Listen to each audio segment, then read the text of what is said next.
3 साल हो चुके थे बेटों को अपना घर छोड़कर विदेश में बसे हुए। इन 3 सालों में बूढ़ी माँ और ज़्यादा बूढ़ी हो गई थी। 75 वर्ष की उम्र में सुलोचना देवी की याददाश्त काफ़ी कमज़ोर होती जा रही थी। उन्हें रोज़मर्रा की चीज़ें याद न रहती, लेकिन जो उन्हें हमेशा याद रहता वह था उनका बेटा। दिन हो या रात, एक पल भी ऐसा न होता जब उन्हें अपने बेटी की याद आती। दूसरी तरफ बेटा था जो साल भर में एक आध बार अपनी माँ को फ़ोन कर लिया करता और 1-2 मिनट से ज़्यादा बातें भी ना किया करता। फिर भी ये बूढ़ी माँ टकटकी लगाए अपने बेटे का इंतज़ार करती रहती। एक दिन बेटे का विदेश से फ़ोन आया। हेलो हेलो, सुन रही हो ना? मैं अनिल बोल रहा हूँ, तुम्हारा बेटा। कैसी हो माँ? मैं भी ठीक हूँ बेटा। तुम, बहू और मेरा पोता कैसा है? माँ ने पूछा। सब अच्छे हैं माँ, मैं अगले हफ्ते गांव आ रहा हूँ माँ तुम्हें लेने। अब हम सब साथ में ही लंदन में रहेंगे।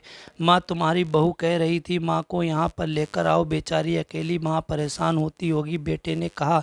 माँ की बूढ़ी आंखें, सूखी आंखें आंसुओं से भीग गईं। उसके कमज़ोर शरीर की नस नस में खुशी की लहर दौड़ गई। बेटे और बहू का अपना प्रति प्रेम देखकर माँ का मन खुशी से भर आया। बेटे ने आगे कहा, माँ तैयार रहना माँ, मुझे ज़्यादा दिन छुट्टियाँ नहीं हैं। जिससे जितने पैसे लेने हैं लेकर रखना, तब तक मैं प्रॉपर्टी डीलर से बात कर लेता हूँ।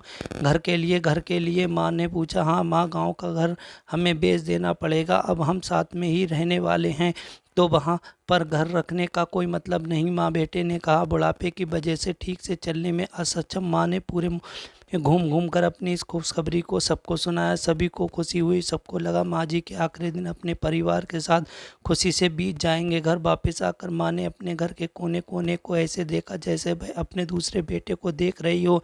देखे भी क्यों ना, उस घर को अपने बेटे से कम थोड़ी समझा। अपने पति के साथ 40 साल यहीं तो बिताए थे, लेकिन अब मजबूर थी। बुढ़ापे के आखिरी साल बेटे और बहू के साथ बिताना चाहती थी।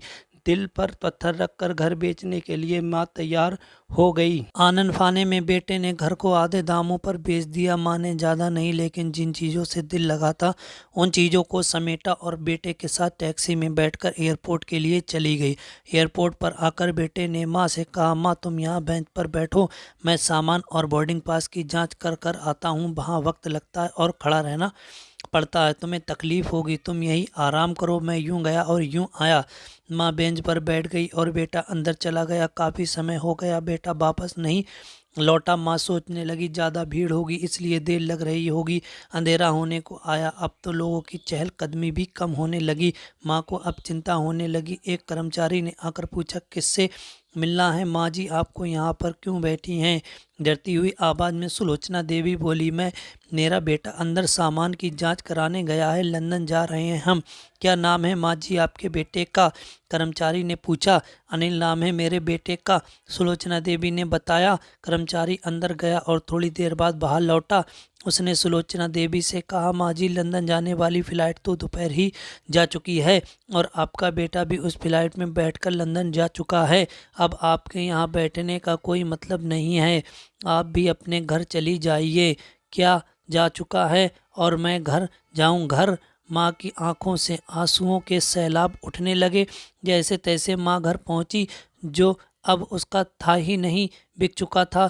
वो वही बरामदे में तुलसी के पास सो गई। घर के नए मालिक को उस पर दया आई तो एक कमरा किराए से उसको दे दिया।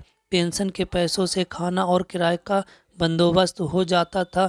दिन बीतने लगे। कुछ दिनों बाद घर के नए मालिक ने सुलोचना देवी से कहा, माँ जी, आप अपने रिश्तेदारों के यहाँ पर जाकर क्यों नहीं रहती हैं? इस उम्र में आपके लिए वहीं अच्छा होगा। अच्छा तो होगा, लेकिन अगर मेरा बेटा वापस आया तो उसका ख्याल कौन रखेगा?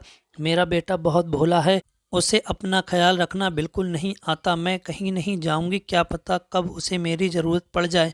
माँ ने कहा, दोस्तों सच बता रहा हूँ, माँ की ऐसी बातें सुनकर मेरी आंखों में आंसू आ गए। किसी ने सच ही कहा है, पूत कपूत हो सकता है लेकिन माता कभी कुमाता नहीं होती।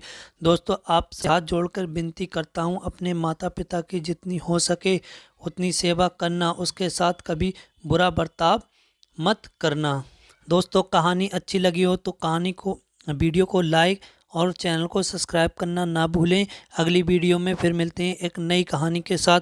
Thank you for watching my video.